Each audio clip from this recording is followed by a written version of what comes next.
السلام عليكم ورحمة الله وبركاته. البقاء والدوام لله، إنا لله وإنا إليه راجعون. ننعي الممثل محمد عبد الرشيد. الممثل المصري محمد عبد الرشيد توفي يوم السبت 30 إبريل 2022 الموافق 29 رمضان 1443 هجري. مذعور وغبي، أولا تدرك من ثوبي ما أطلب؟ أطلب تذكرتك. هذا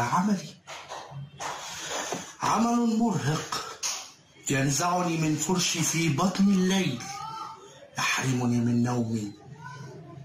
أحيانا لا تحوي القاطرة سوى حفنة ركاب ينتظرون كأجولة ملقاة في مخزن قطن مهجور، بل أحيانا لا تحوي إلا رجلا أو رجلين. ممثل محمد عبد الرشيد رحمة الله عليه خريج كلية الحقوق جامعة القاهرة، وكان يعمل بالمحاماة. بدأ التمثيل في المسرح المدرسي في الابتدائي حتى وصل لكلية الحقوق، واستمر في التمثيل على خشبة مسرح الكلية مع الراحل خالد صالح في عام 1985 بمسرحية الملوك يدخلون القرية بمسرح حقوق القاهرة. احترف التمثيل والتأليف والإخراج بعد تخرجه من الجامعة.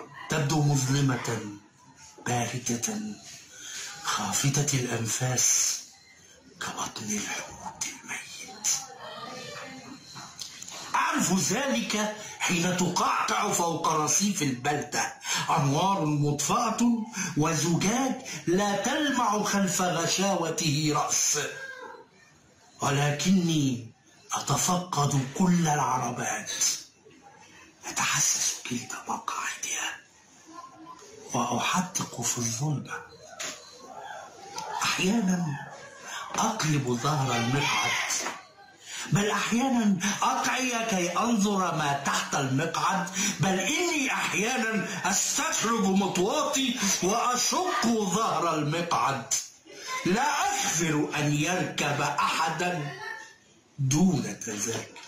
شارك في مسرحية نص الليل في شخصية الحصان الأحمر، وشخصية الناظر في مسرحية أيوة جاي مع المخرج عبد الرحمن الشافعي، ودور المدرس في مسرحية ست الحسن. كما شارك في مسرحيات عديدة منها مسرحية مجانين، ودور بابا زمان في مسرحية قواعد العشق 40، ومسرحية أنا مش أرنب، ومسرحية صرخة البروفة الأخيرة، ومسرحية الكلاب الزرقاء، ومسرحية فارس من مصر. كما شارك في مسرحية حفلة المجانين على مسرح الأوبرا، وعمل دور السلطان الغوري في مسرحية باب المدينة على مسرح الهناجر، ودور وزير المعارف في مسرحية ودنك منين يا جح. وقدم لمسرح الطفل مسرحية سندريلا والأقزام السبعة ومسرحية ملك الغابة. وشارك في العديد من الأفلام السينمائية، منها فيلم كرم الكينج، وفيلم ابن عز، وفيلم حسن ومرقص، وفيلم جدو حبيبي، فيلم سعيد كلاكيت، وفيلم قصير ظل راجل، وفيلم صورة سيلفي. وشارك في العديد من المسلسلات، منها مسلسل أسلحة دمار شامل، مسلسل أيام المراغي، وابن حزم، وأصعب قرار، والحارة، وأرض النفاق، وسوبر ميرو، وعمر ودياب، ومسلسل كابتشينو، ومسلسل العارف، ومسلسل ناصر. وشارك في العديد من البرامج الكوميدية، منها برنامج المقالب عايز اتجوز. كما شارك أيضا في مسلسل تامر وشوقية، وأخيرا كان مشارك في مسلسل طلقتك نفسي. هدأت نفسك الآن، عظيم. تذكرة. شكرا.